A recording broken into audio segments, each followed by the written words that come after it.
Bueno, el día de hoy, bienvenidos sean todos. El día de hoy contamos con la grata presencia del profesor Aaron Olmos, es economista egresado de la Universidad Central de Venezuela, CEO de Olmos Group, especialista financiero de empresa y máster en gerencia de empresas, docente e investigador y profesor invitado del Instituto de Estudios Superiores de Administración. Es experto en criptoactivos, conductor del programa de economía digital en Puntos de Corte y el día de hoy nos acompaña en la entrevista titulada Actualidad económica de Venezuela y el impacto de la economía digital. Bienvenidos. Gracias a ustedes por la invitación. Bueno, profe, vamos a comenzar entonces con las preguntas que le tenemos para el día de hoy.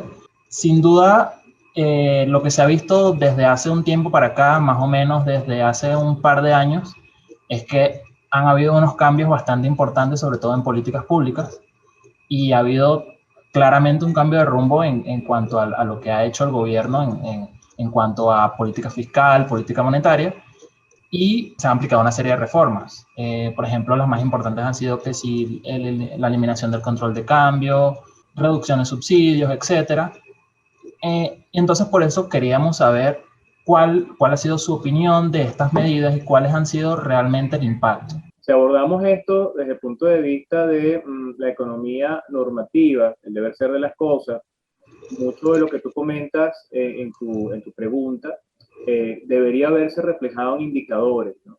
Al menos hablar de un desmontaje en control de cambio, hablar de un cambio en las políticas públicas, lo deberíamos estar viendo directamente en mejoras de calidad de vida, en incremento del salario en términos reales, en mayor acceso a la divisa por parte de nosotros en cualquier lugar a través de los espacios tradicionales de toda la vida, ¿no? O sea, Jesús y María Eugenia van a una casa de cambio y bueno, pues cambian la cantidad de bolívares que le dé la gana por dólares. O sea, eso no necesariamente está pasando.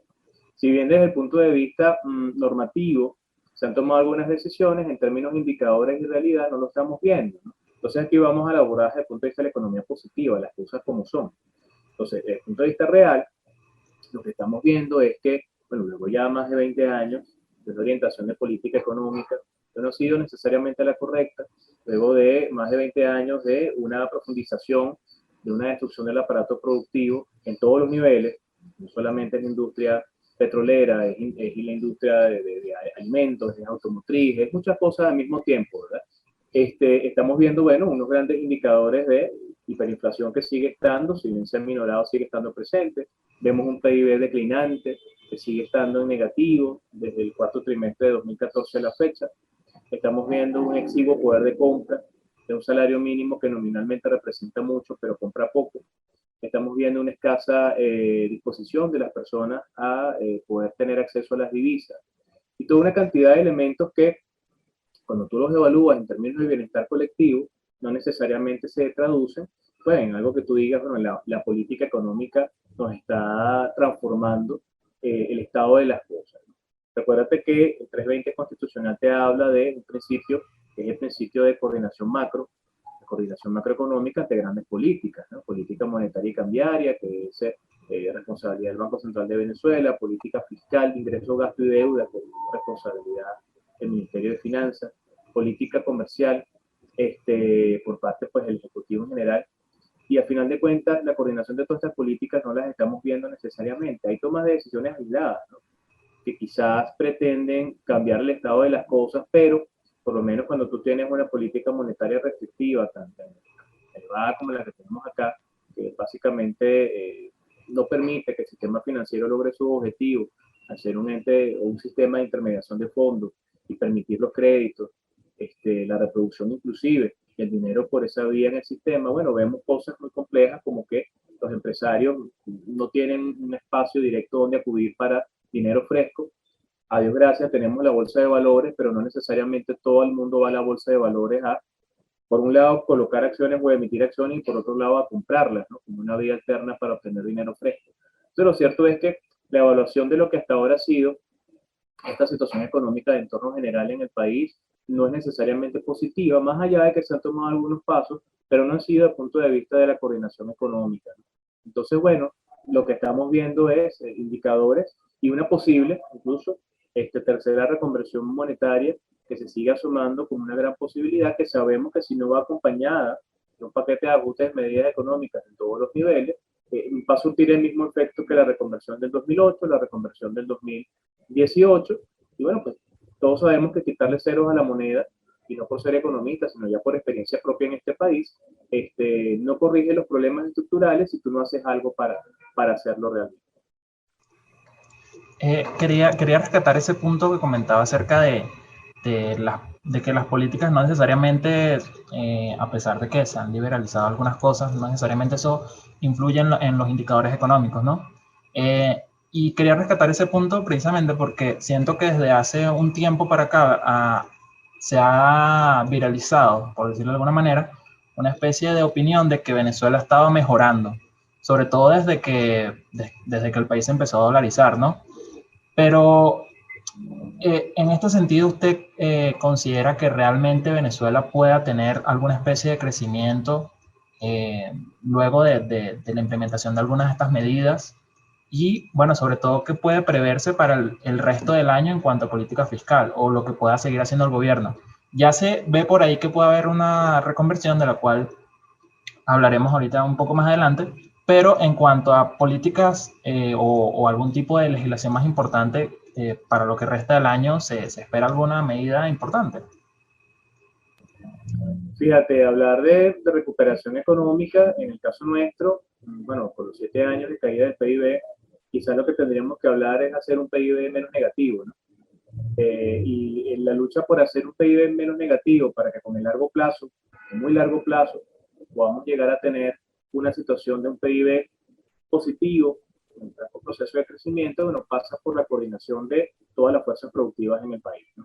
Cuando tú tienes una sola entidad, una sola institución, que es la que toma todas las decisiones, asumiendo el hecho de que no existe una visión tripartita de la realidad, que se hace política económica por decreto, no necesariamente las cosas van a resultar bien, ¿no? Entonces, fíjate tú que desde que el propio Ejecutivo Nacional comenzó a asumir ya no la divisa como si fuese, y cito y entre comillas subrayado, el dólar criminal, sino que se comenzó a asumir pues que las divisas y la circulación de las mismas, porque no solamente dólar, Venezuela tiene un entorno multimoneda, ¿ok?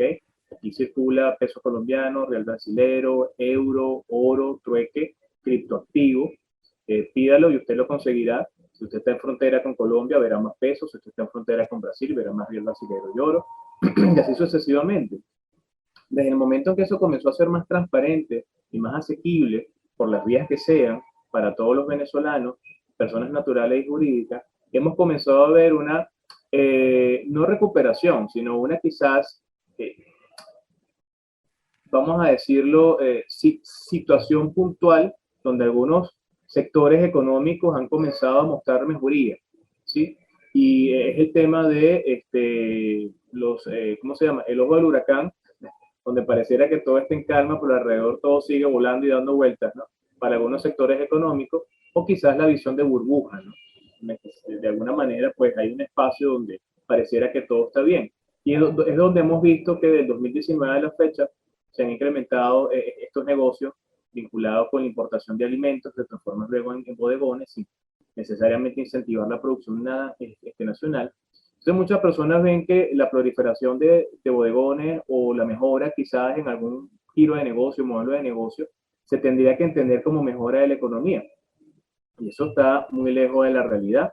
Todos sabemos que para que la economía pueda mejorar tenemos que verlo reflejado en los principales indicadores, que el principal de ellos es el Producto Interno Bruto. Es decir, una mejora en el consumo, una mejora en la inversión privada, una disminución del gasto público, es decir, una poca intervención del Ejecutivo Nacional por la vía de las transferencias, un incremento en las exportaciones por la vía del aumento de la inversión y evidentemente aumento en la producción nacional y una menor dependencia del resto del mundo, cosa que no está pasando porque lejos de ocurrir lo que debería pasar en términos normativos, en términos positivos, lo que pasa es que se sigue incentivando y dando exenciones, bueno, para la importación de productos, que en definitiva ha tenido su efecto para que algunas personas que tienen acceso a divisas puedan tener cierto nivel de vida, pero recordemos que no todo el mundo en Venezuela tiene acceso a divisas en la misma proporción, razón por la cual cuando tú ves la distribución de la cantidad de bolívares que circulan en el país, menos del 3% de la liquidez es eminentemente física, el resto es digital, y la mayoría de los billetes que circulan en un 80% son billetes que nadie acepta, ¿no? O sea, eso te hace ver que el venezolano está mucho más abierto a aceptar una divisa o un elemento digital, que en definitiva eso sí está ayudando a las personas a enfrentar los mercados porque, bueno, pues por un tema de credibilidad y confianza en la propia moneda, el sector comercio y los servicios está mucho más abierto a aceptar estos elementos. Entonces, la recuperación tendríamos que verla en esos indicadores. El consumo del venezolano, si nos vamos a la encuesta en COVID, publicada en julio del año pasado, 2020, bueno, pues tenemos unos niveles de pobreza que se expresan allí, 96.2% general, 79.3% extrema, recordando que la pobreza es un fenómeno multidimensional, ¿no? Y que en definitiva, pobre no es el que vive bajo un puente, pobre es la persona que no puede cubrir sus necesidades básicas y fundamentales correctamente. Y es tan pobre que vive en un apartamento y tiene casa en la playa y dos camionetas, como quizás el que vive en una casa que no tiene piso, que tiene piso de tierra, ¿no? Entonces, el tema es que se ha expandido esta situación en términos generales y, bueno, menos del 2% de la población, o el 3% de la población en Venezuela, tiene realmente una capacidad de un poder de compra elevado, que, bueno, pues eso hace una situación totalmente dispar y no podemos hablar de recuperación económica cuando tenemos indicadores socioeconómicos de ese tipo. Bueno, a propósito de este punto, me gustaría comentar que en el 2018 y 2019 respectivamente se registró una inflación de 130.060% y 9.585% respectivamente en la inflación, de acuerdo a las cifras del Banco Central de Venezuela. Sin embargo, para el 2020 la inflación sorpresivamente cierra en 2.959%, también según el Banco Central. Esto supone una drástica moderación en la aceleración del incremento del nivel de precios. ¿Cuáles podrían ser las causas de esto? ¿Qué está detrás de esta caída de la inflación que posiblemente para el venezolano piense que es una mejora en la economía, aunque no necesariamente sea así, pero es sorpresiva esta drástica caída? ¿Cuáles podrían ser las estimaciones acerca del futuro escenario en el país? Y considerando esta abrupta caída en el nivel de precios, ¿se podría pensar que Venezuela saldrá próximamente de la hiperinflación? Bueno, fíjate que lo que comentas es bien interesante, ¿no? Aquí tendríamos que recordar varias cosas. Hay tres problemas endémicos, o sea, tres grandes enfermedades crónicas que toda economía tiene en todos los países, ¿no? Inflación, desempleo y pobreza. Son problemas económicos y socioeconómicos que tienen que abordarse con coordinación macro, evidentemente a nivel de políticas públicas, y no tienden a corregirse en el largo plazo. Son elementos que están presentes que hay que aminorar de la manera más exigente que podamos hacer desde el punto de vista de nuestros entes que regulan la actividad económica, ¿no? Y comienzo diciéndote esto porque en definitiva para poder salir de una espiral hiperinflacionaria, los indicadores que tenemos que te miden volúmenes de precio, ¿no? Incremento de precio. Hay que recordar que el índice de precio consumidor, bueno, en el caso nuestro, el índice nacional de precio consumidor que te calcula el Banco Central de Venezuela, lo hace en función de una encuesta nacional de presupuesto familiar que toma en consideración, pues, una cantidad de rubros o ítems de una canasta normativa, eso es importante recordar, que no necesariamente son los precios de mercado, y que evidentemente dividido entre esos grandes rubros nos hablan del comportamiento del consumo de los venezolanos, ¿no? Cuando tú recuerdas que ese indicador, un índice ponderado de precios y cantidades, y que en el numerador y denominador están las mismas variables solamente que están afectadas por el tiempo, hay un año de anclaje a todo esto donde comparamos todos estos datos. Y evidentemente ese indicador, cuando nosotros comenzamos a afectar alguna de las variables, tiende a mostrar mejoría. Es una economía en la cual las personas dejan de consumir, ¿sí? En el largo plazo, bueno, de alguna manera tú vas a ver una afectación a nivel de precio que se va a ver reflejado teóricamente en una caída del índice de precio consumidor. Bueno, pero ya va, está ocurriendo porque el nivel de salario real se está incrementando y las personas están mejorando su nivel de vida, pues que simplemente cuando hacemos el cálculo, necesariamente una de las variables no se está moviendo como debería. Bueno, en el caso nuestro los precios siguen creciendo, pero los niveles de consumo no siguen siendo los mismos, ¿no? Y es importante recordar que cuando tú estableces esta encuesta, bueno, te basas en la idea de que las personas te responden en función de lo que efectivamente adquieren en términos de precios, no necesariamente de mercado, porque Recuerda que también hay un índice no banco central que tiende a ser y tiene una distancia bastante interesante a nivel de resultados, ¿no? El indicador tiende a ser mucho más elevado cuando tú incluyes ahí precios de mercado. Entonces, lo que te quiero decir con esto es que si bien estamos viendo una desaceleración en los niveles de precios por el Banco Central y también inclusive por lo que mide el Observatorio Venezolano de Finanzas, que era antes la Comisión de Finanzas de la Asamblea anterior, que hoy es observatorio. Bueno, es un fenómeno que si lo vemos solamente así, pudiésemos decir que hay una mejoría, pero cuando vamos a indicadores socioeconómicos, le preguntamos a las personas si efectivamente hay bienestar en el hogar, hay una mejor experiencia de consumidor, hay un incremento a nivel de salud, de tiempo de ocio, bueno, damos cuenta que no, o es igual o ha empeorado. Entonces, ¿qué está pasando allí? Recuerda que este índice nacional de precios del consumidor mide bolívares, ¿no? Y buena parte de la actividad que en Venezuela se está dando en términos relacionales se está dando en moneda extranjera. Eso es otra gran variable que hay que tomar en consideración. O sea, todas las operaciones que, lícitas o no, se estén haciendo de compra de bienes y servicios, bueno, no necesariamente quedan registradas allí. Y por otro lado, lo que ocurre en moneda extranjera tampoco queda registrado ahí, ¿no? Asumiendo otra vez el dato de que, bueno, el 80% de los billetes que circulan no los acepta nadie, que nos estamos yendo mayormente a una economía multimoneda. Bueno, ese indicador tiene sobre sí una cantidad de elementos que observar para saber si su validez en términos de representar la realidad de mejora de consumo de los venezolanos, pues es tal cual. Lo cierto es que cuando nos vamos por otros elementos a tratar de medir el mismo problema, terminamos entendiendo que, bueno, que la realidad que sufre el venezolano es que, bueno, el bolívar ha dejado de ser un indicador interesante para saber qué está pasando, porque en definitiva termina siendo utilizado para el redondeo de operaciones con otras monedas, ¿no?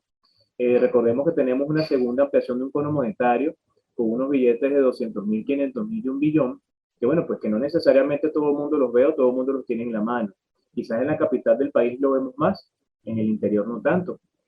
Y recordemos que, bueno, pues en todo el territorio nacional, cuando hacemos la medición de esta situación de inflación, no es igual, porque la dinámica económica en todas las regiones del país es diferente y los niveles de acceso a bienes y servicios también tienden a cambiar.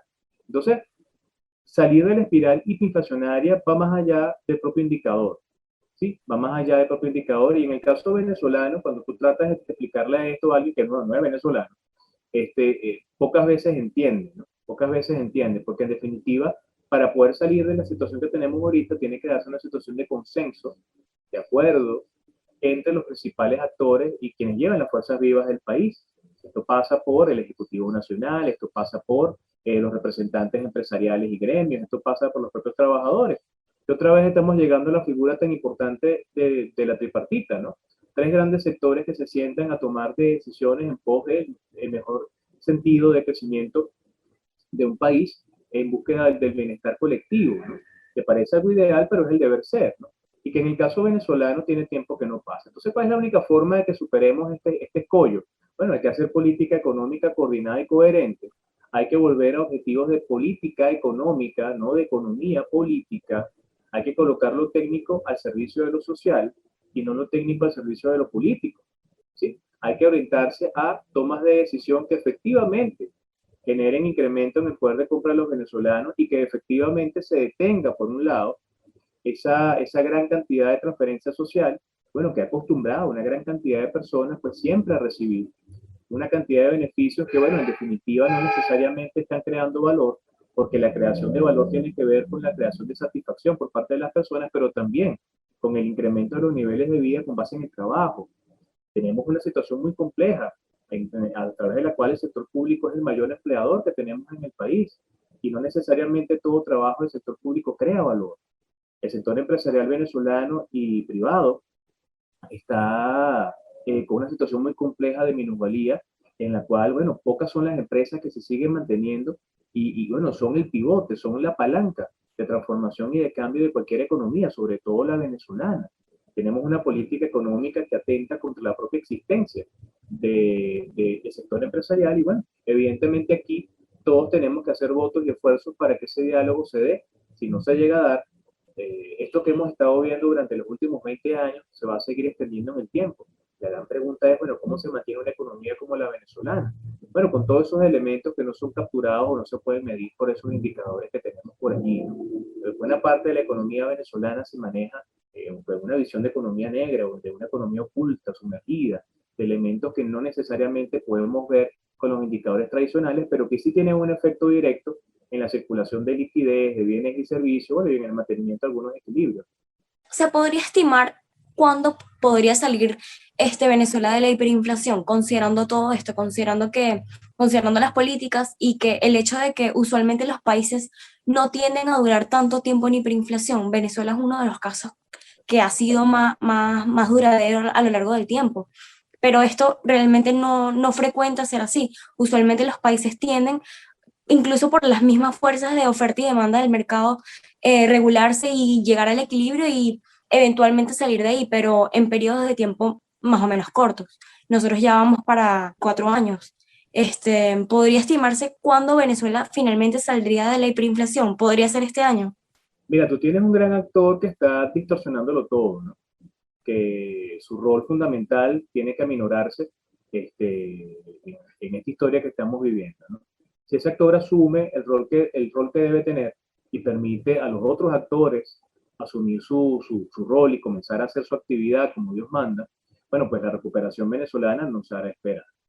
Ya Venezuela a nivel histórico está a un mes de alcanzar a Grecia con 44 meses de hiperinflación, ¿sí? Que es el segundo país que más tiempo ha tenido con hiperinflación. El primer país es Nicaragua con 58 meses, ¿no?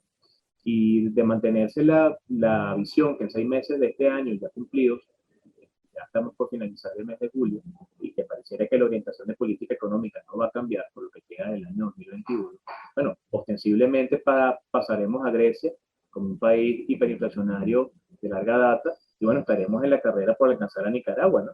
Pero esto no es ninguna competencia, sino una competencia que es buena o positiva para nosotros. Entonces, en definitiva, tratar de hacer cálculos en función de esto es muy complejo. Los economistas, ustedes lo saben, no tenemos una bola de cristal, y si bien podemos llevar estos modelos econométricos, matemáticos, estadísticos, cualquier previsión que hagamos ante la actuación de estos principales actores como el Ejecutivo Nacional y su visión, bueno, pueden destituirse o simplemente cambiarse. Entonces, mira, si comenzamos a hacer las cosas bien, ¿y qué es hacer las cosas bien? Política económica coordinada, programa de ajuste de medidas económicas, disminución en el gasto social, reactivar el sistema financiero por un banco central que sea autónomo y que permita entonces un nivel de liquidez para que los bancos puedan volver a prestar dinero que se va a aplicar para importación de bienes de capital y materia prima y comenzar a producir en el mercado interno, una menor dependencia del resto del mundo, una incorporación del sector privado y empresas de inversiones extranjeras al país. Bueno, estaríamos hablando quizás de que los primeros signos de recuperación estaríamos viendo un quinquenio, ¿no?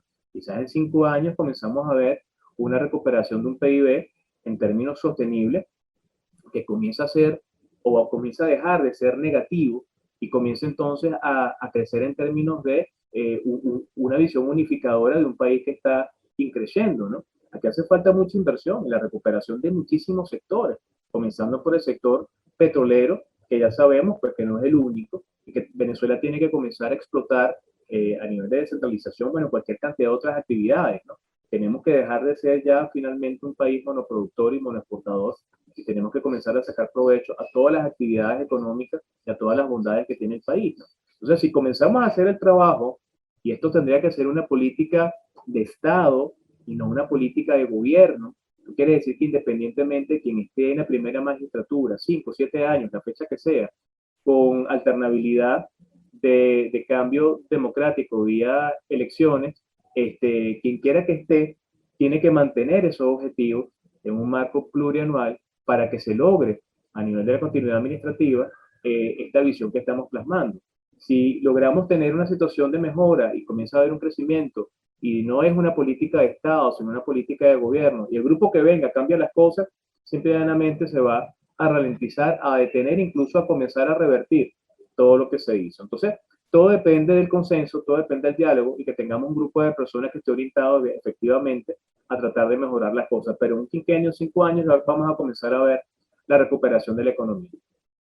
Estaba escuchándolo acerca de lo que nos comentaba acerca de de la necesidad de un cambio más profundo en lo que serían las políticas públicas por parte del gobierno, con el fin de, primero, que bueno, la hiperinflación termine, porque no es solamente, ahorita mismo están como que jugando muchos factores en el juego económico que pueden sí tener cierto efecto, pero digamos que en el largo plazo no tienen un efecto realmente significativo sobre por lo menos cómo realmente desarrollar el país, cómo realmente eh, generar confianza, entre otras cosas, ¿no? Pero, bueno, según lo que se ve, es que básicamente, si bien se han hecho algunos cambios, todavía se siguen cayendo en algunas viejas prácticas, ¿no? Eh, por lo menos en este caso, volviendo a uno de los temas que ya habíamos comentado, era el tema de la reconversión. Pareciera que el gobierno simplemente cree que con quitarle ceros a la moneda, eso pareciera resolver el tema de la inflación, cuando ya se ha visto que realmente no tiene un efecto real sobre la inflación. Pero fíjese que bueno, según lo que se ha estado diciendo por medios de comunicación, incluso varios economistas, es que realmente este año podría haber una tercera reconversión.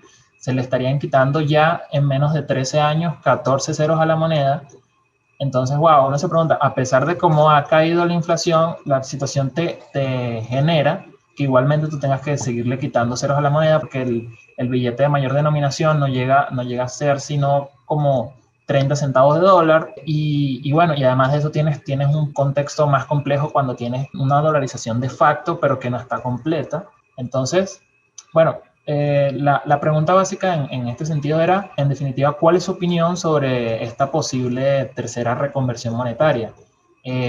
¿Realmente afecta de manera positiva o negativa al ciudadano común? Fíjate que lo que comentas es bien interesante, ¿no? Porque cuando los niveles de precio crecen a gran velocidad y ya la moneda pierde sentido por la cantidad de, no solamente la cantidad de ceros, ¿no? Sino la inexistencia en la creencia y credibilidad de quien lo emite, ¿no?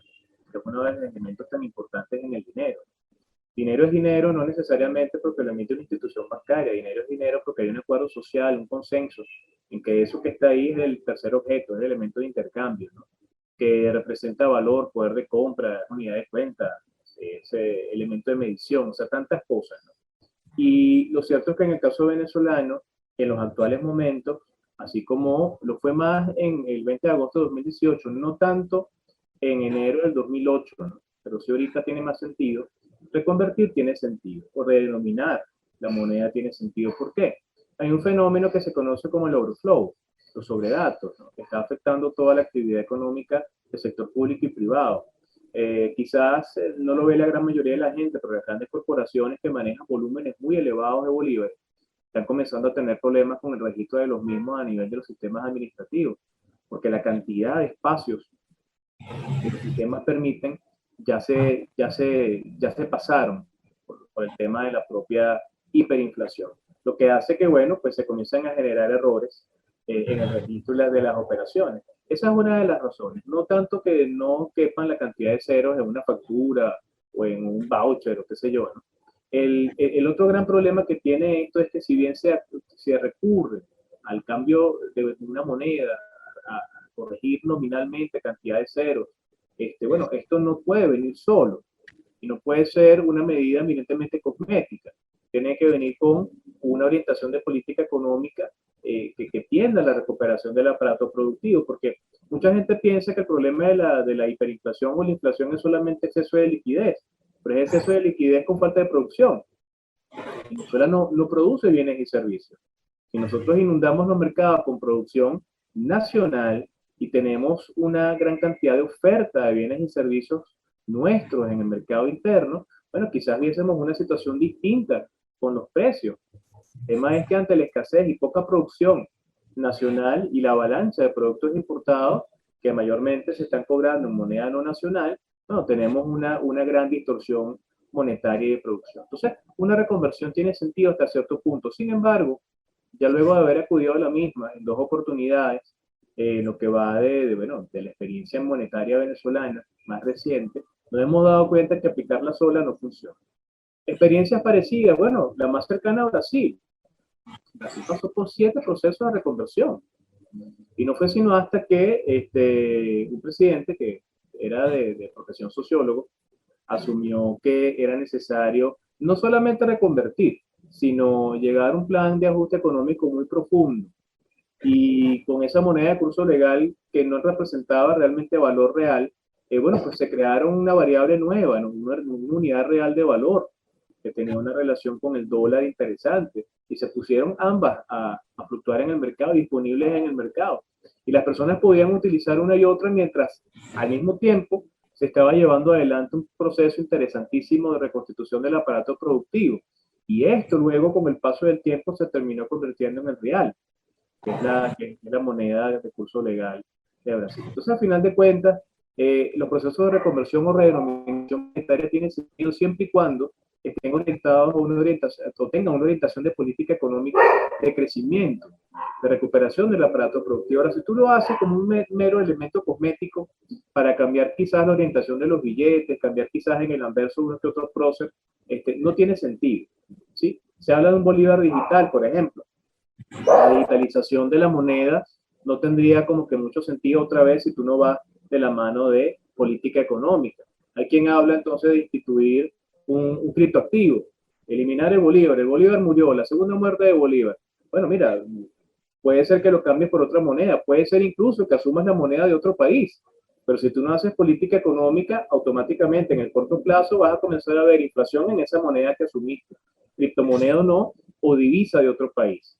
Mucha gente habla de inflación en dólares, cosa que en Venezuela no tiene sentido, y no tiene sentido porque la moneda de curso legal es el bolívar y el índice de precios al consumidor se calcula en bolívares.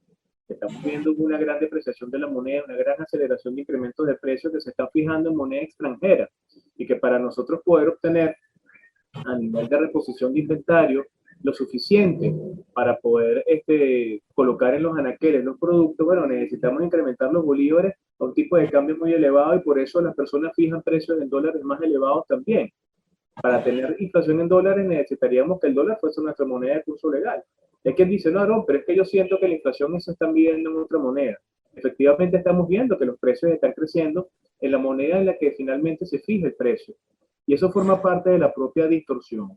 En Brasil sufrieron bastante. Sin embargo, fue necesario un acuerdo nacional, fue necesario el consenso de la fuerza productiva, en una política de Estado, más no de gobierno, otra vez lo digo, que se orientara al mismo objetivo en un muy largo plazo para tratar de reconstituir las bases de la estructura económica, bueno, y llegar a convertir a la economía brasilera, a nuestro vecino, bueno, pues de la novena en la sexta economía del planeta. No solamente por extensión, sino por volumen de actividades que se generan. Todos los países tienen niveles de inflación, todos los países tienen niveles de pobreza, todos los países tienen niveles de desempleo. El elemento que los diferencia es la forma como a través de su política lo controlan, ¿sí? Y es que ese ha sido el gran cero en la boleta que ha tenido Venezuela históricamente. A propósito de esto que estamos conversando, podría pensarse entonces que esta posible reconversión de la que tanto se está hablando últimamente sea una medida de paño caliente, porque realmente, si bien es cierto, es una consecuencia del proceso hiperinflacionario que está viviendo el país, no va a tener una solución, digamos, a mediano y largo plazo. Otras soluciones de mediano y largo plazo podría entonces pensarse que o tratar de recuperar el bolívar y la confianza del bolívar, que son temas bien difíciles, o eliminarse definitivamente en el sentido de, pues, optar por la dolarización de la economía por completo, o tomar como referencia la divisa, otra divisa que no necesariamente sea el bolívar, el dólar, perdón, o criptomonedas como el Bitcoin, por ejemplo, como lo realizó El Salvador. ¿Cuál vertientes debería tomar Venezuela en caso de que, pues, se sigan tomando medidas de paños calientes y no medidas que en el largo plazo, pues, resuelvan el problema original, que es el proceso hiperinflacionario? No hay múltiples opciones. Lo interesante en esto es que siempre es buen momento para hacer bien las cosas, ¿no? Aquí el tema es el costo político que tiene la toma de decisión, ¿no? Venezuela se ha embarcado en un modelo económico y político que necesariamente no es exitoso, y se ha demostrado con el paso del tiempo, más allá de las medidas de los FAC. Ya Venezuela venía en un proceso de deterioro del aparato productivo, 2014 a la fecha. Las medidas, estas sanciones del Departamento del Tesoro, lo que hizo fue agravar lo que ya venía pasando, quizás exponer mucho más rápido el nivel de fragilidad del aparato productivo venezolano. Mira, hay más de dos opciones, como te digo. Eliminar el bolívar y asumir otra moneda desde cero es una opción. Asumir la moneda de otro país es otra opción.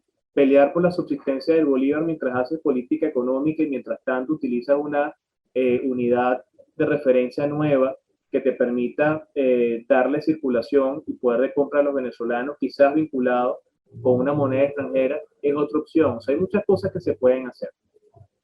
Y no es que no tengamos profesionales capaces para idear una estructura semejante para sacar a Venezuela del escollo que tenemos, porque lo tenemos de sobra. Muchos aquí, muchos fuera, dictando cátedra en otras universidades, hablando de lo que hay que hacer, ¿no? Y muchos formándose, ¿no? También. El tema es el costo político que esto pueda llegar a tener. Y al final de cuentas, si se comienza a asumir una política de esas características, es el reconocimiento, bueno, del fracaso de una visión de más de 20 años, por la cual se encauzó a un país altamente productivo, con muchas riquezas, que bueno, pues luego de 4 quinquenios está sumido en una pobreza estructural de las peores que existe en el planeta, con una economía mucho más pequeña de la de Haití, ¿no? Entonces, evidentemente se pueden hacer muchas cosas. Asumir un criptoactivo, que es algo nuevo, que es algo innovador, bueno, eso es una cosa que está en veremos. El Salvador acaba de tomar una postura muy arriesgada y el mundo de los criptoactivos es algo que apenas tiene 12 años de vida, que muchos economistas no se han dedicado a estudiar.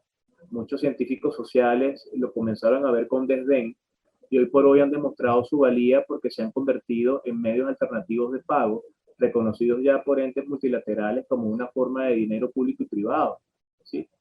Los propios bancos centrales, más de 50 bancos centrales en este momento, como lo registra el informe técnico 880 del Banco Internacional de Pago del año pasado, están en sus propios proyectos de desarrollo de dinero digital, porque la gran tendencia global es a desaparecer el dinero físico, ¿sí? Pero un dinero digital centralizado en un banco central, que bueno, pues emita datos digitales que representen dinero, donde existe una política monetaria, cambiaria y todos los elementos que conocemos bajo la visión más centralista. Ahora, hay evidencia de que la sustitución de una moneda de curso legal, física o no, por un criptoactivo solvente un problema de hiperinflación. Bueno, no la hay. No hay evidencia histórica, ni estudios, ni nada por el estilo. Asumir Bitcoin como una forma para solventar los problemas, como los maximalistas Bitcoin siempre andan diciendo, que Bitcoin arregla esto y Bitcoin arregla lo otro. Bueno, un criptoactivo per se no solventa el desempleo, o la pobreza, o la inflación. Tendría que venir de la mano una política económica. Entonces siempre hay que hacer política económica. Siempre hay que conectar con las fuerzas vivas de la economía. Siempre hay que orquestar hacia la conexión de lo fiscal, lo monetario, lo cambiario, lo comercial. Sea un dato digital creado por un banco central, sea la moneda de otro país que no depende de tu política económica original, sea un criptoactivo que tú estás asumiendo como una forma diferente de intercambiar valor, siempre tienes que hacer política económica, que es lo que en el MIT, en el laboratorio de criptoeconomía, llaman criptoeconomía. De hecho, ya hay lugares donde se está estudiando la vinculación entre las ciencias de la computación con la economía. Datos digitales que son utilizados como formas de dinero.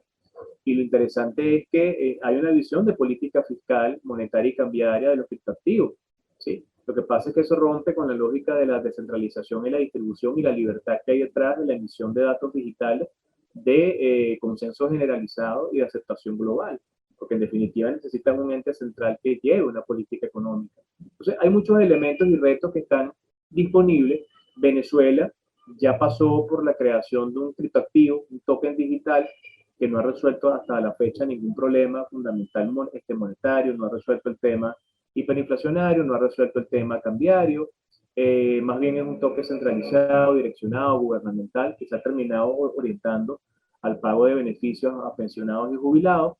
Está allí, es innovación, pero no ha probado su valía. Recuerden que antes, de hecho, desde el 20 de agosto de 2018, con la segunda reconversión, se habló de un bolívar anclado a ese token digital. luego se hablaba de incrementos salariales vinculados con ese token digital, luego se hablaba de ese token digital como unidad de cuenta, luego como elementos para el pago de impuestos y tasas y contribuciones. Y en algún momento se dejó de vincular a ese token digital con todo lo anterior. O sea, hoy por hoy está ahí y no se sabe bien cuál es la utilidad que tiene, ¿no? El venezolano quizás está mucho más abierto al uso de Bitcoin y otras criptomonedas, como algunas criptomonedas estables, porque en la propia distorsión monetaria y cambiaria que tenemos, el venezolano terminó entendiendo que, bueno, los criptoactivos podían funcionarle como una forma de acceso a divisas, ¿no? Y por eso Venezuela tiene historia cripto desde el año 2012, con una primera criptomoneda hecha en Venezuela, y desde 2013, con la primera participación de venezolanos en local Bitcoin, por ejemplo, haciendo operaciones de intercambio. Que mucha gente se acercó a los criptoactivos como una forma de obtener divisas ante la inconsistencia de las políticas cambiarias nuestras. Entonces hay muchas opciones, pero el tema es el costo político. Quería ahondar un poquito más en lo que comentaba acerca de que Venezuela tiene varias opciones y queríamos saber su opinión en cuanto a respecto a estas opciones que tendría Venezuela para, en caso dado, o salvar el bolívar, o dolarizarse, o hacer algún tipo de plan para, no sé, de repente crear una nueva moneda. ¿Cuál de esas opciones, digamos, en su opinión, sería la que tendría factibilidad o que usted en su opinión aplicaría, por ejemplo? Posiblemente yo me iría por una figura mixta, una figura en la cual de manera transitoria o creemos una unidad de valor, que bien puede ser un token digital o bien puede ser un token creado, vinculado o sintético con la moneda de otro país, mientras recuperamos por vía productiva el bolívar internamente. Si le quieres cambiar el nombre, cámbiaselo, pero recuperamos la unidad de cuenta nacional, pero todo tiene que ir orquestado con política económica de Estado, una visión de Estado, como les dije hace rato. Si comenzamos a hacer eso y comenzamos a darle seguridad jurídica, ¿sí?, a nuestros empresarios, si comenzamos a darle protección a las fuerzas vivas, a los factores de producción, a quienes controlan y tienen el poder de generar capacidad productiva en el país, de crear valor en nuestra economía, si le garantizamos jurídicamente sus elementos materiales, si le permitimos al sistema financiero otra vez financiar esta actividad, bueno, vamos a comenzar a ver esa recuperación, mientras se va retomando un cambio institucional, tiene que venir un cambio institucional en todos los entes que son los encargados de la política económica, para volver a confiar, retomar la confianza en un banco central, retomar la confianza en un Ministerio de Finanzas o Hacienda, retomar la confianza en una cantidad de entes adscritos que no sean factores que están allí inertes y que son responsables de una situación económica del país, pero que tú los comienzas a ver ahora otra vez operando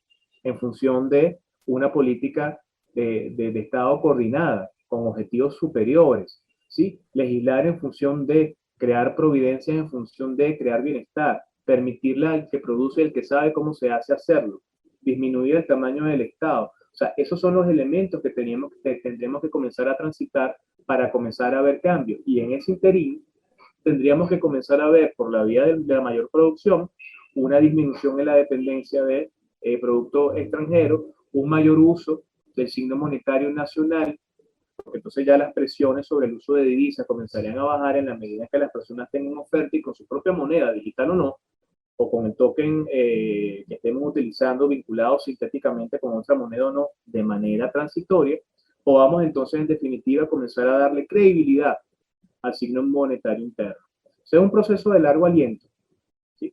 Eso tendría que comenzar a ocurrir en algún momento, que se pongan todos de acuerdo. Tiene que existir unión nacional, política a nivel de los partidos y política a nivel de lo técnico. Y bueno, cuando comience eso a ocurrir, como vamos a comenzar a ver esos cambios que yo les decía en un quinquenio, pues eso no va a ser automático. Hay que depurar muchas cosas y hay que desmontar muchas cosas. O sea, no podemos cambiar un sistema económico que por capas, capa sobre capa, durante 20 años, hizo las cosas de una manera, bueno, en 2 meses, en 3 años, imposible. Hay que irlo desmontando poco a poco y sobre todo cambiar la conciencia del venezolano que tiene 20 años viendo las cosas de una manera, acostumbrado durante 20 años a una forma muy complaciente de transferencia y gasto social, bueno, entender que hay que otra vez trabajar, hay que crear valor, hay que volverle a dar valor al estudio Preocupante lo que dice la encuesta en COVID cuando le preguntaban a las personas en qué posición colocaban a nivel de importancia y de interés del estudio, estaba quedando en las últimas posiciones. O sea, muchos venezolanos quieren estudiar algo corto, rápido para salir al mercado laboral a trabajar. Porque bueno, así de apremiante es la situación. Entonces, otra vez, volverle a dar el puesto que tienen nuestros centros de formación, que son los principales productores del talento humano, que ayuda a las empresas de los sectores públicos, bueno, a echar hacia adelante. Necesitamos profesionales de alta factura otra vez. O sea, es un tinglado de cosas, o sea, un conjunto muy amplio de elementos que tenemos que comenzarlo a hacer. Y en la medida en que eso pase, bueno, vamos a comenzar a ver esa recuperación de la economía, esa recuperación del bolívar, de la credibilidad, un aumento del PIB haciéndolo menos negativo y paulatinamente una recuperación del aparato productivo. Rescatando lo que comentaba acerca del uso de criptomonedas aquí en Venezuela, tuve oportunidad de leer un artículo en el cual usted comentaba que Venezuela es actualmente uno de los países que está punteando en los rankings respecto a operaciones e intercambio de criptomonedas. Y bueno, usted comentaba que era respecto a diversos factores, ¿no? Básicamente para protegerse de la inflación, para, bueno, buscar una reserva de valor también, imagino. Bueno, queríamos ahondar un poquito más en qué papel han jugado realmente las criptomonedas en Venezuela, tanto para empresas como para personas, en este contexto de sortear las dificultades económicas. Bueno, fíjate, con respecto a lo de los criptoactivos, allanando un poco ese tema de una vez, bueno, mira, sí, el venezolano se acercó a los criptoactivos como una forma de obtener divisas, ¿no? Eso nunca hay que dejarlo de ver. Ya sea a la aceptación de los mismos como una forma de pago, ya sea a sumarse a los nodos de mineros globales para obtener comisiones y recompensas por otorgar un poder de hash a una red global, asumiendo que el kilovatio hora en Venezuela es muy barato comparativamente a nivel internacional.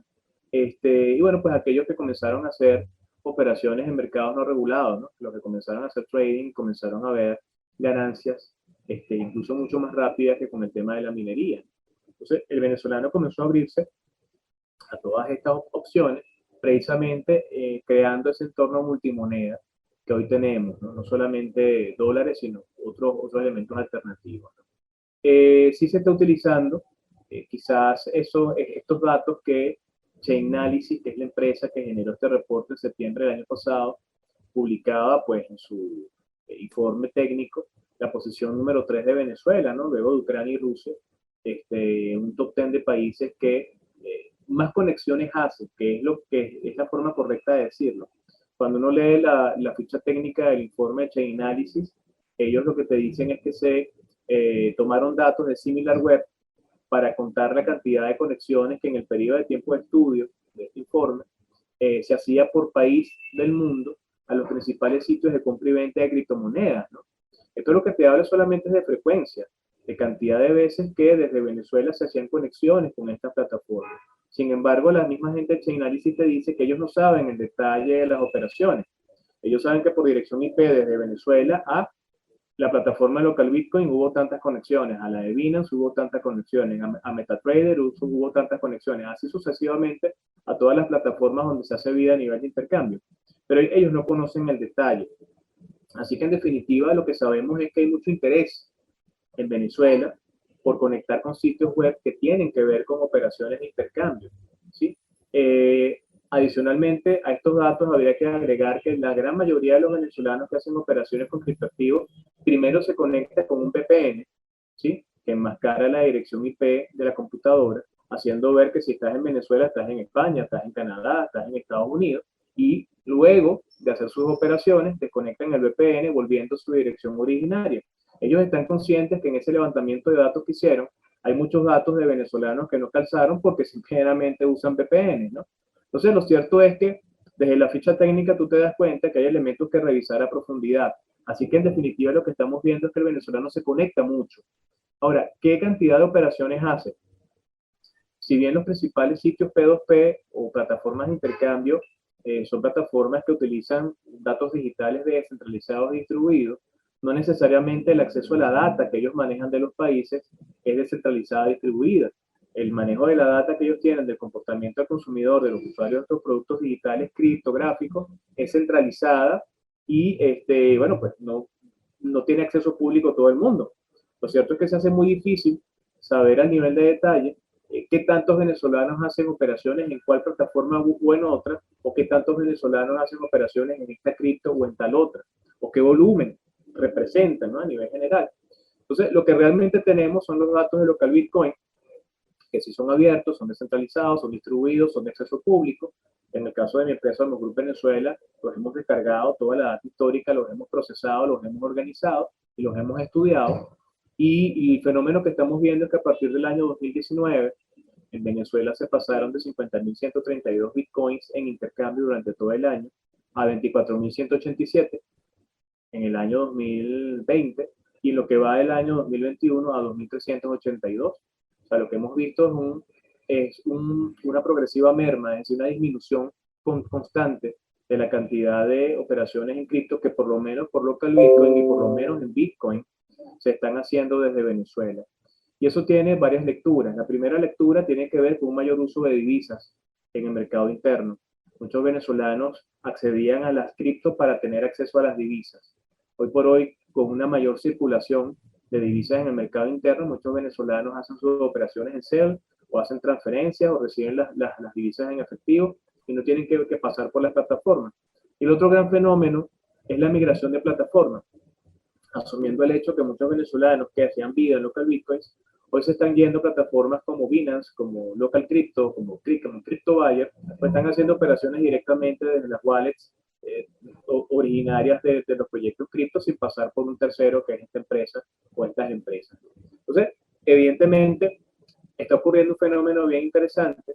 Pasamos de un año 2019 de 303.348.000 dólares intercambiados promedio durante todo un año, a un año 2020 de 247 millones de dólares intercambiados en todo un año, a lo que va del año 2021 de 100 millones de dólares equivalentes intercambiados en criptoactivos, que bueno, pasan por Go, no pagan impuestos y no lo ve nadie, ¿no? O sea, eso ocurre nada más entre plataformas digitales. Y mayormente está pasando, en el caso de Bitcoin, para operaciones de cobertura, para operaciones de inversión a largo plazo, ¿ok? Por parte de las personas y mayormente de las personas jurídicas.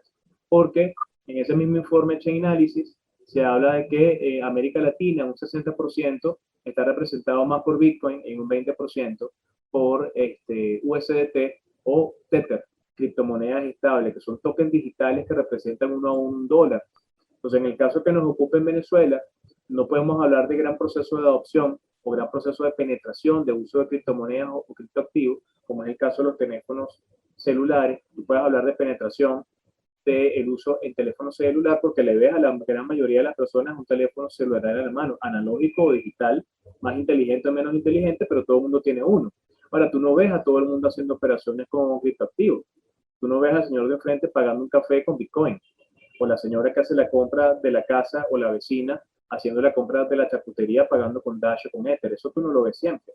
Que no necesariamente está pasando un proceso grande de adopción o penetración. Lo que sí está ocurriendo es que muchas empresas, ante la imposibilidad de poder conseguir las divisas en la cantidad que requieren, esos bolívares excedentarios que tienen por un tema de flujo de efectivo y políticas financieras propias de todas las empresas para cubrirse de la inflación, están tomando esos bolívares y los cambian en estas plataformas P2P como Binance, como Local Bitcoins, pero en este caso me está más ocurriendo con temas de criptoactivos estables.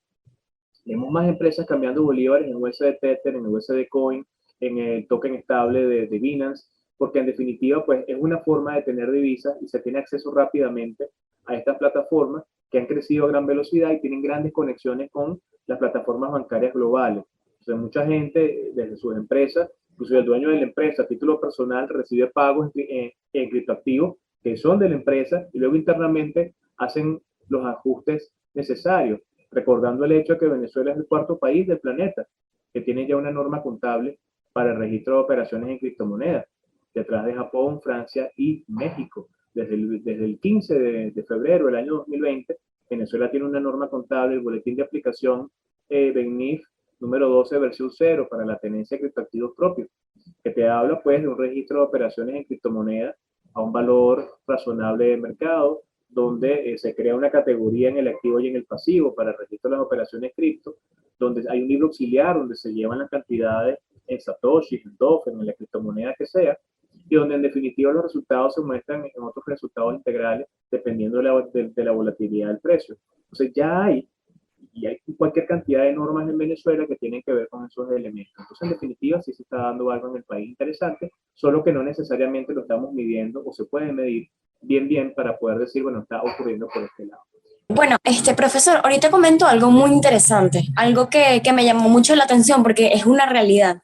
Si bien es cierto, Venezuela tiene mucho rezago a nivel tecnológico por muchos factores, bien sea la producción, la dificultad que tenemos actualmente de conseguir productos de todo tipo, específicamente tecnológicos, teléfonos, computadoras, y también la dificultad que tenemos a nivel de Internet.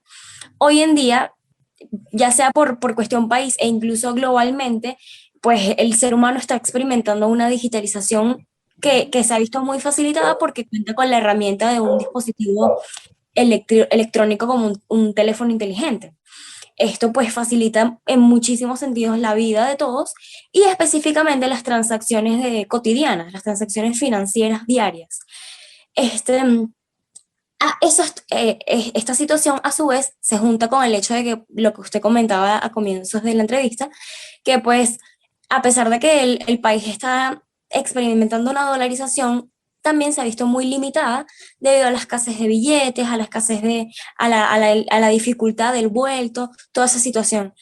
Por esto, al inicio del 2021, el Poder Ejecutivo planteó el objetivo de lograr a lo largo de todo este año avanzar a una economía 100% digital. Esto incluso se ha visto reflejado en la banca privada, la banca nacional. Hoy en día, pues, hay más facilidades de hacer transacciones digitales. Esto podría catalogarse como un impacto positivo. ¿Y hasta qué punto lo podría seguir teniendo de ser así? Considerando que el país está excluido de mercados financieros basados en el dólar debido a las sanciones con las que actualmente cuenta el país. Además, esto podría ser sustentable a lo largo del tiempo, esta economía digital. Bueno, fíjate, habría que definir allí qué es economía digital, ¿no? Y fíjate que la economía digital se entiende como todo el relacionamiento económico, político y social que se hace en la actualidad a través de plataformas digitales, ¿no? En manos de algo que se conoce como la cuarta revolución industrial, que incluye la tercera, la segunda y la primera, porque no es porque se encuentre uno en un estadio distinto de desarrollo, los otros estadios de desarrollo se olvidan, ¿no? O sea, llegaste a este cuarto estadio por los tres que te anteceden. Entonces, en el tiempo histórico que estamos viviendo, mayormente el relacionamiento social, productivo y económico se da de forma digital, ¿no? Entonces, una economía digital no solamente hablar de dinero que se digitalizó o medios de pago digitales. Una economía digital es entretenimiento digital, es educación digital, el uso de plataformas y aplicativos para conectar en términos económicos, vale decir, APIs que conectan con los bancos, apps que descargas al teléfono y te permiten hacer un delivery. Todos esos elementos forman parte de la economía digital. La creación de contenido digital en redes sociales es economía digital. Infraestructura energética, es decir, sistema eléctrico nacional, para que todo lo que depende de energía funcione, es economía digital. Desarrollo de sitios web montados en proveedores de internet, es economía digital. Antenas rebotadoras, cables de fibra óptica, elementos que hacen que las personas tengan señal de internet, es economía digital. El acceso a dispositivos móviles, laptops, tabletas, computadoras, desktop, todo eso forma parte de esta nueva economía. O sea, entendiéndolo así, en ese concepto tan amplio, a Venezuela le hacen falta muchas cosas. Hay un rezago muy grande en muchas cosas. La Cámara Venezolana de Comercio Electrónico hablaba que Venezuela tiene 25 años de rezago de comercio electrónico con lo que está pasando a nivel global. Sin embargo, el comercio electrónico en Venezuela creció 1.500%, 2.000% en lo que va de pandemia, por el mayor uso de plataformas digitales. Según estadísticas de Conatel del cuarto trimestre de 2019, Venezuela tenía 19 millones de usuarios de Internet y 17 millones de usuarios de teléfonos móviles, ¿no? Y eso es muy importante a nivel de uso de todas estas tecnologías. El gran problema es que tú no puedes hablar de la instauración de una economía digital o 100% digital cuando tienes problemas de energía eléctrica en todo el territorio nacional, cuando la energía eléctrica es intermitente o inexistente en algunos lugares, cuando el Internet es intermitente o inexistente también en otros espacios, En estos días un amigo colocaba en sus redes sociales que estaba hablando con 100 personas en un evento digital y bueno, y se quedó sin internet. Pues. ¿Cómo tú recuperas eso? Pensemos en luz eléctrica e internet para operaciones económicas y financieras. O sea, todos sabemos lo que ocurre cuando se va la luz, se le va el sistema a la banca tradicional, ¿no? Y todos recordamos lo que pasó en 2019 con el gran apagón que duró casi una semana en todo el país. Bueno, cómo se trastocó la economía a nivel general. Entonces tú no puedes hablar de una economía 100% digital si a nivel de infraestructura en principio no tienes dadas las condiciones, comenzando por ahí. Luego, si las personas no tienen acceso a la tecnología. Y aquí tenemos que hablar del analfabetismo digital funcional.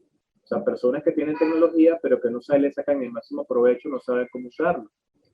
Recuerda que Popper decía que un todo tipo de ignorancia, que es el de las personas que teniendo las herramientas para aprender no lo hacen. O sea, en Venezuela tenemos mucha gente que tiene capacidad económica para poder tener herramientas digitales y poderlas utilizar al máximo, bueno, y no lo hacen. Pero también tenemos gente que quiere hacerlo y no tiene las herramientas económicas para comprar un teléfono de alta gama, o tener una laptop, o tener internet potente en la casa.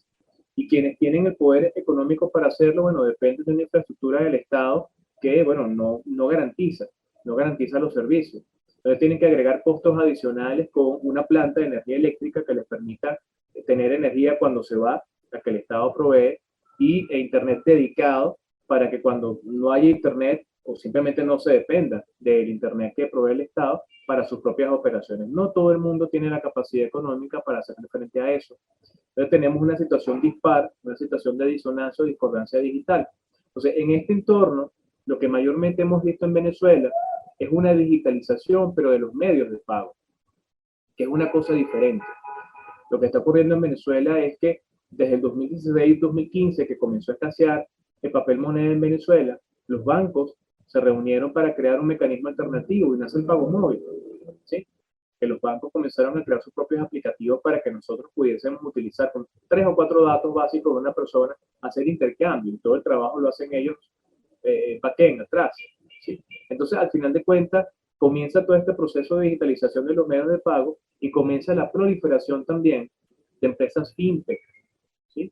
Mucha cantidad de startups, protoempresas o empresas ya formalmente constituidas, venezolanas o no, que llegaron a Venezuela con una oferta de aplicativos, dispositivos, pasarelas de pago, donde tú podías colocar bolívares en una billetera digital, podías hacer uso de ellos para comprar divisas o comprar y pagar directamente en comercios, ¿sí? Creando entonces un nuevo nicho de mercado bastante interesante que ha crecido a gran velocidad.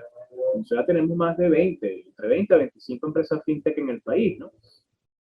So pena de todas las que hacen pasarelas de pago y toda esa cantidad de cosas que caen ahora, que hay una normativa para esto, dentro de lo que son las instituciones de tecnología financiera bancaria, como lo definió la Sudeban recientemente en las normas para regular a las empresas fintech, cosa que se llamaba antes proveedores de pagos no bancarios, según la resolución de 2018 del Banco Central de Venezuela. Entonces, en Venezuela hemos visto que a nivel de la digitalización, lo que tenemos es digitalización de medios de pago, donde para que esto funcione y tenga sentido en el largo plazo, los elementos cognitivos, la educación que está detrás de esto es muy importante. Se teme a lo que no se conoce. Y hay una brecha generacional importante con el uso de la tecnología. Todos seguimos teniendo esa madrina, esa abuela, esa tía que te pide apoyo para entrar al banco y revisar el saldo en la cuenta. O mira, hijo, dime qué es esto. O sea, la brecha digital sigue estando presente. Pero además el hecho de que muchas personas no entienden cómo se interactúa con eso, no ven dónde están los elementos de valor detrás de eso. Entonces, en Venezuela estamos transitando por un proceso muy interesante que va a una velocidad distinta que en otros países de América Latina. El venezolano está mucho más acostumbrado a escuchar un pago móvil, a escuchar un pago en cel, porque inclusive si tú no tienes cuenta, hay plataformas que tercerizan la forma de poder tener acceso a estas herramientas. Entonces, bueno, sí, se está hablando mucho de una economía 100% digital, pero lo que tenemos es digitalización de medios de pago. Venezuela no tiene la infraestructura para garantizar en el largo plazo el desarrollo de eso que se propone, pero sí tenemos la infraestructura para garantizar pagos cortos en moneda nacional que está representada en datos digitales, dinero de Banco Central que está en las computadoras de los bancos y que está direccionada con nombre, cédula y apellido de todos nosotros. Y en ese entorno tenemos criptoactivos también, tenemos pasarelas de pago, tenemos tercerización de servicios bancarios digitales, que más allá de las sanciones de los FAC, siguen prestando servicios y siguen creciendo estas empresas que están otorgando este tipo de facilidades. Realmente creo que ese punto que usted comentó acerca de que Venezuela no ha digitalizado su economía, sino que ha digitalizado los medios de pago, es bastante importante porque creo que genera mucha confusión, sobre todo cuando el gobierno dice que este año Venezuela iba a ser 100% digital. Y bueno, realmente con lo que está dando, eso realmente en el corto plazo al menos no se podría llevar a cabo sin una infraestructura que acompañe a ese proceso. Sin embargo, bueno, desde el año pasado, sobre todo con el impacto del COVID-19, se ha visto una aceleración bastante increíble hacia una economía 100% digital, tanto así que claramente en países avanzados ese proceso ya se llevaba, digamos, ya tenían unos pasos más adelante, pero a nivel mundial el COVID-19 ha transformado la economía hacia digitalizarlo todo, ¿no? Entonces, ¿cómo queda Venezuela frente a estos cambios que bueno, ya, o sea, a los cuales nosotros nos hemos tenido que adherir ya más por necesidad, no tanto porque simplemente nosotros queramos o Venezuela haya hecho un plan para eso, tanto así que bueno, al día de hoy todo lo que son clases se ven por videollamadas, todo se ha llevado a ese ámbito del trabajo, etcétera, pero como le digo, más por un ámbito de forzarlo. Pero ¿cómo queda Venezuela frente a este cambio tan grande que ha habido y al cual precisamente por la poca infraestructura o pobre infraestructura no está preparada realmente? ¿Usted cree que realmente en el corto, mediano plazo Venezuela lo podría lograr? ¿O hay un coto precisamente por el hecho de que Venezuela no está realmente preparada para eso? Fíjate, aquí pasan cosas bien particulares, ¿no? La economía venezolana en términos digitales es muy peculiar, ¿no? Y aquí estamos viendo cosas como de repente un proceso acelerado de transformación digital de todos nosotros. La transformación digital es un proceso muy personal de comprensión y entendimiento del uso de la tecnología como gran habilitador económico, político y social, ¿no? Y el venezolano se está dando cuenta de ello, no solamente a nivel de las comunicaciones en términos de redes sociales, sino entendiendo que el dato es un nuevo valor de intercambio. En Venezuela tenemos leyes de firma de datos digitales, en Venezuela tenemos normas para empresas fintech ahora, tenemos una ley de criptoactivos, tenemos providencias para el tema de la minería, bueno, pues tenemos cámaras venezolanas de datos, cámaras de comercio electrónico, tenemos Sociedad Fintech de Venezuela, o sea, tenemos empresas incluso que se están desarrollando en esa área, y como tú bien lo acabas de decir, el gran acelerador de todos estos cambios ha sido la pandemia. Querámoslo o no, hasta la manera de trabajar la hemos cambiado, la manera de divertirnos y de consumir información la hemos cambiado, hoy prácticamente todo es digital.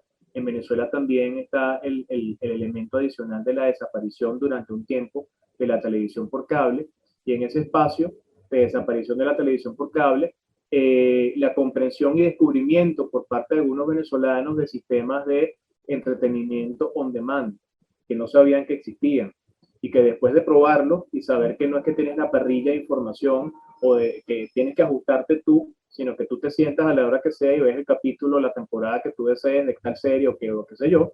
Bueno, muchos venezolanos no se devolvieron a lo que ya existía. O sea, en Venezuela se está dando un proceso bien interesante en diferentes frentes hacia lo digital, pero como tú bien lo dices, pues en el largo plazo no se pudiese sostener o mantener si, bueno, no tenemos infraestructura. Hay que invertir en infraestructura, en telecomunicaciones, hay que invertir también en infraestructura de energía eléctrica, hay que garantizar la redistribución de energía eléctrica, hay que garantizar tener competencia de proveedores de servicios de Internet, bueno, para que los costos sean competitivos y las personas tengan acceso a Internet de alta velocidad. Hay que tener la posibilidad de desarrollar aquí empresas que creen o importar equipos que le permitan a las personas sacarle el máximo provecho a todo eso, porque si bien en países del G8 o del G20 se está dando una velocidad inusitada y en términos diferentes, son países que tienen un acceso a la tecnología mayor que nosotros, lo que está pasando en Venezuela en términos de la contención por necesidad, no por innovación, por necesidad de la tecnología como habilitador, es distinto. ¿Sí? Aquí sabemos que necesitamos tener, así sea un cachito de internet en una esquina para poder hacer un pago móvil. Aquí sabemos lo importante que es una billetera digital, una wallet. Aquí hemos comenzado a transitar un camino que otros países le van a tardar una buena cantidad de años. Y tenemos un conocimiento aquilatado de que existen vías alternas para hacer actividades de intercambio. Entonces, en definitiva, pues, en Venezuela se está dando este proceso, diferente a otras naciones, hace falta inversión en infraestructura, hace falta educación. De hecho, nuestras universidades tienen aquí nuestros centros de información en general y cualquier persona que tenga la responsabilidad de estar delante de un medio o delante de una red social, porque hoy por hoy mucho de lo que aprendemos y vemos nos lo dan creadores de contenido, ¿verdad? Son expertos en un área y disponen de su tiempo para informarnos cosas. Bueno, hay la gran responsabilidad de educar a la gente en el uso de esta tecnología.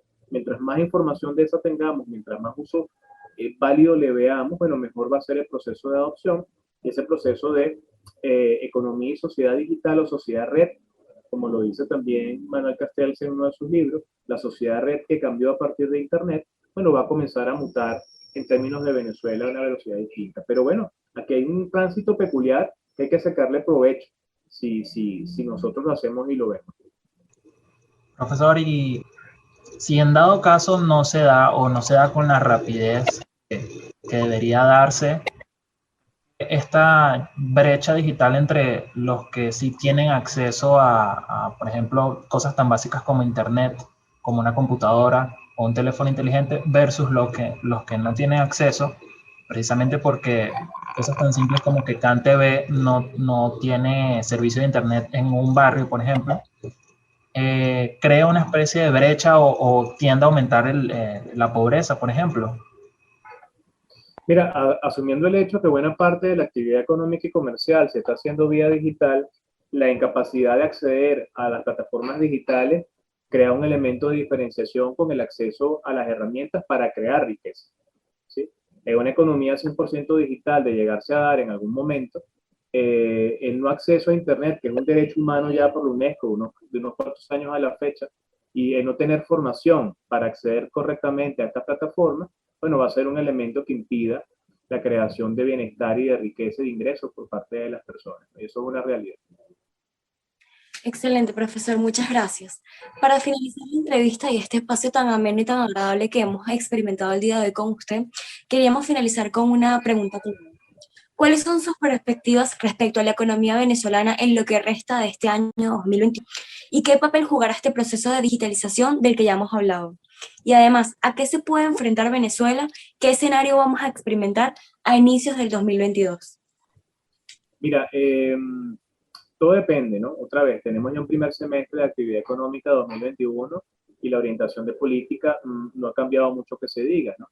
Si nosotros proyectamos el comportamiento del primer semestre a lo que queda del año 2021, bueno, tendríamos que hablar quizás de un cierre de un PIB quizás menos negativo que el del año pasado, pero negativo todavía. Estaríamos hablando todavía de un proceso de hiperinflación con una ralentización en el incremento de los precios. Estaríamos hablando quizás de una mayor presencia de moneda extranjera todavía y con tendencia a seguirse afianzando como la principal forma de intercambiar valor en Venezuela. Estaríamos hablando todavía de un proceso no realizado de consenso nacional para llegar a acuerdos en términos de la recuperación del aparato productivo. Estaríamos hablando inclusive de una ausencia clara de políticas económicas, lo que redunda entonces pues en una distorsión de esos principales indicadores, ¿no?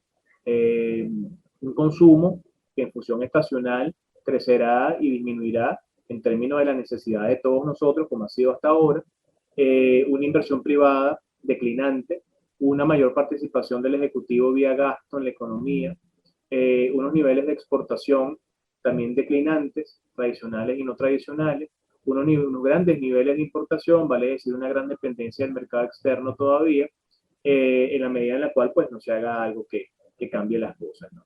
El poder de compra del venezolano seguirá siendo exiguo, un tipo de cambio que seguirá yendo a gran velocidad. Hace tan solo un año el tipo de cambio eran 230.000 bolívares por dólar, hoy estamos hablando de más de 3.500.000 bolívares por dólar, y eso apenas en un año, en 12 meses. bueno, la proyección a lo que queda del ciclo económico 2021, no, esto puede, el cielo es el límite, ¿no? Entonces, a la velocidad que va esto, estamos hablando de una depreciación de la moneda a gran velocidad todavía. El año 2022, si no hay acuerdo, pudiese ser una repetición o mala copia del 2021, ¿sí? Por eso es tan necesario e importante el hecho de lograr acuerdos entre los principales sectores de la economía nacional. El rol que tiene el tema digital en el país es fundamental porque se ha convertido en un nivel o un estadio en el cual muchos venezolanos y muchas empresas han encontrado una forma de alcanzar sus equilibrios. Venezolanos que están trabajando desde Venezuela al resto del mundo vía digital, personas que se están educando vía digital, personas que están haciendo sus pagos internacionales ante la incapacidad de poderlo hacer por las vías tradicionales utilizando billeteras cripto, utilizando pasarelas de pago por servicios tercerizados. En la medida en que lo digital siga apoyando y ayudando, seguirá estando presente. Así que la digitalización de los medios de pago y el proceso de transformación digital de las personas naturales y jurídicas al respecto de esto va a ser muy importante y seguirá siendo muy importante en el 2022, como lo sigue siendo en el 2021, porque le ha generado a muchas personas espacios de respiro y de equilibrio necesarios dentro de una economía altamente distorsionada, ¿no? La gran recomendación es, bueno, a transitar ese camino, agregarnos valor. Si no nos los explican, buscar nosotros información. Si no nos los enseñan, buscar nosotros la manera de participar directamente y ver qué uso tiene de valor en nuestra estrategia económica personal y empresarial. Porque lo cierto es que la búsqueda de los equilibrios por autogestión necesariamente en los actuales momentos pues excluye a ese gran actor que es el Ejecutivo Nacional, cuya agenda parece estar orientada a otros objetivos distintos a lo que la mayoría de los venezolanos están buscando, ¿no? Y en ese sentido, estamos en un proceso de trabajo muy personal, de asunción de los equilibrios en términos de las herramientas que tenemos. Entonces, lo digital para el año 2022 y lo que queda 2021 es muy importante. Y bueno, Dios quiera que se pueda dar en algún momento ese diálogo para que todas las fuerzas puedan, en definitiva, pues orientarse a nivel de una visión de política de Estado, como hemos estado diciendo de manera recurrente, en un objetivo superior que es el deber ser de las cosas. Bueno, profesor, le damos muchísimas gracias. Creo que ha sido una conversación bastante educativa para nosotros y tanto para todos los que nos están viendo. Creo que aclaramos todos los puntos de los cuales queríamos hablar, que era enfocarnos en la actualidad venezolana, ver cómo ha sido este proceso de digitalización de la economía, cómo ha impactado también el desarrollo del contexto económico. Y realmente, wow, le damos muchísimas gracias por habernos acompañado en este espacio, por respondernos cada una de las preguntas con todo ese conocimiento, con tanto detalle, y bueno, sin palabras adicionales. Muchas gracias por acompañarnos el día de hoy. De verdad que la entrevista, las respuestas fueron increíbles. Al menos yo personalmente me voy hoy con más conocimiento y con una visión más general, pues cada una de las preguntas fue respondida desde las distintas aristas y las distintas perspectivas. Así que muchas gracias por habernos acompañado el día de hoy, por apoyarnos en esta iniciativa y bueno, esperemos sea la primera de muchas entrevistas y de contactos con usted. Muchas gracias. No, cuentan conmigo para Ceteris Paribus, para sus proyectos personales, para lo que están haciendo, a nivel de compartir información, a nivel de crear sinergia. Creo que hacen falta más economistas que como ustedes están haciendo este trabajo, porque necesitamos hacer lo que Ray Mills en su libro Imaginación Sociológica mostraba. Él hablaba de un fenómeno que él llamaba la sociología espontánea, ¿no? Que es la capacidad que tenemos todos de conectar con ciencias sociales y hablar de lo que está pasando. Mucha gente hace economía espontánea, ¿no? En la calle y hablan de economías necesariamente ser profesionales del área. Así que hace falta orientar a esas mentes que, como ustedes bien lo decían en una de sus preguntas, no hace falta tener un doctorado en economía para entender qué pasa. Entonces hace falta que a partir del trabajo que ustedes están haciendo y humildemente otros también por aquí, por diferentes canales o diferentes medios, llevarles información económica para que entiendan correctamente bien qué ocurre y podamos orientar a la gente de la mejor manera. Así que el primero de muchos contactos, bienvenido y ojalá podamos seguir haciendo actividades en conjunto para esta y otras cosas más que ustedes propongan. Yo estoy a la hora.